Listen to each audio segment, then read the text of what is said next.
আমি একটু আগে সংবাদ পেলাম যে আমার গাড়িটা লোড হয়ে গেছে, অলরেডি রওনা দিয়েছে ওখান থেকে, খুলনা থেকে। তো যতক্ষণ আসলে আমাদের গাড়িটা আনলোড হয়ে গেলে আমরা শুরু করে দিই। তা আমি আশা করছি যে 2টা-2:30 নাগাদ আমরা তেল দেওয়া শুরু করতে পারবো, যদি রাস্তায় কোনো রকম বিপত্তি না হয়। আর আমরা 500 টাকা করে তেল দিচ্ছিলাম, পেট্রোল এবং অকটেন। তা সেটা আমরা আরও কাস্টমারদের যাতে আমরা সেবা দিতে পারি, তার জন্য আমরা গতকাল 300 টাকা করে আমাদের যে ট্যাগ অফিসার আছেন সরকার মহোদয় নিয়োগকৃত, উনি বললেন যে 300 টাকা করে আমরা দেওয়া শুরু করি, তাহলে আরও কিছু বেশি লোক তেলটা পাবে।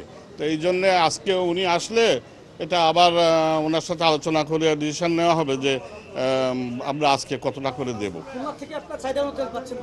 তা খুলনা থেকে চাহিদা বলতে চাহিদা তো আমাদের ওইটাই, কিন্তু আমরা সে চাহিদা মতোটা ওনারা দিতে পারছেন না, ওনাদেরও সমস্যা আছে অনেক। আমি গেছিলাম খুলনায় কিছুদিন আগে, তো জিজ্ঞেস করলাম, তো আমাদের বললো যে আপনাদের মাসিক একটা অ্যালটমেন্ট আছে, এর মধ্যেই আপনাদের নিতে হবে। তো সেইভাবে আমরা ওনাদের উপরে ছেড়ে দিয়ে আসছি যে আপনাদের পার ডে আমাদের কত করে দিলে হয়, ওই এর থেকে পরিমাণ থেকে আপনারা সেইটা করে আমাদেরকে দেন। আমরা সকাল 9:30টায় আসছি, 8টার আগেও আসছে আমাদের যারা এই জায়গা আছে, 7-8টা গাড়ি বললো। তো 9:30 থেকে দাঁড়ায় আছি। তো তেল তো আসলে আমরা কেউ কিছু করতেছি না, সবার নিত্য প্রয়োজনীয় হয়ে গেছে। একসময় কিন্তু গ্রামে মোটরসাইকেল ছিল না, একটা গ্রামে 5টা মোটরসাইকেল পাওয়া যেত, কিন্তু এখন বর্তমান যে অবস্থা সবারই বাহক হয়ে গেছে বা তার নিত্য প্রয়োজনীয় কাজে, তার ইনকাম সোর্সের জন্যই কিন্তু এই মোটরসাইকেল। এখন কেউ কাজ ফেলে রেখে কিন্তু এই তেলের সিরিয়ালে দাঁড়ায় নাই, সবার প্রয়োজন বিধায় এই রোদের ভিতরে কষ্ট করে তেল নিচ্ছে যে আজকে নিব, 2 দিন চালাবো। কারণ যুদ্ধবিরতি হয়েছে, এটা অবশ্যই স্বস্তির খবর। এখন দেখা যাক, কিন্তু এটা তো এখনও 15-20 দিন লাগবে, কারণ চেনে যে তেলগুলো আমাদের আছে বা নতুন চুক্তি হয়তো বা সরকার করবে, সরকারের তো কোনো গাফিলতি নেই। অন্য সব দেশেই কিন্তু তেলের দাম বৃদ্ধি হয়েছে, আমাদের বাংলাদেশ বাদে। আমি যেটা খবরে দেখলাম, তেলের পরিস্থিতি অনেক খারাপ দেখতেছি। সকাল 9টার থেকে এসে দাঁড়ায় রয়েছি, শুনতেছি 1টার দিকে তেল দেওয়া শুরু করবে। আর গাড়িতে তেল নাই, তেল না পাওয়াতে মনে করেন অনেক কাজ বন্ধ হয়ে যাচ্ছে।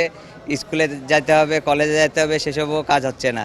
বাজারঘাটেও যেতে পারছে না, চাকরিতেও যেতে পারছে না। এর জন্য অনেক দুঃখিতভাবে আমরা পড়ে রয়েছি পাম্পের কাছে। আসছে যেন যদি যুদ্ধবিরতি শুরু হয়, তাহলে আপনার এই তেলের সংকট অনেকটা হয়তো লাঘব হবে আর কি, এটা আমি মনে করি।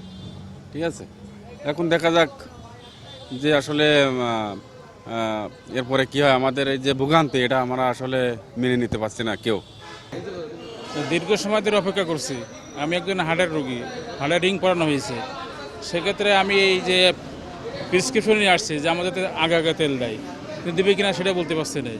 তো সেক্ষেত্রে তেল দেওয়ার ক্ষেত্রে যদি এরকম কোনো ইমার্জেন্সি রুগী থাকে, তাদের সিরিয়ালটা আগে দেওয়া যায় কিনা, সেক্ষেত্রে সরকারকে অবশ্যই একটা নীতিমালা আনার দরকার, আমি এটাই আশা করছি। তেল নেওয়ার জন্য সকাল 8টা থেকে দাঁড়িয়ে আছে, আর সমাধান জানি না কখন হবে। আমাদের আশ্বাস দিছে যে 12টার সময় গাড়ি আসবে, তেল দিবে, সেই অপেক্ষাতেই আছি।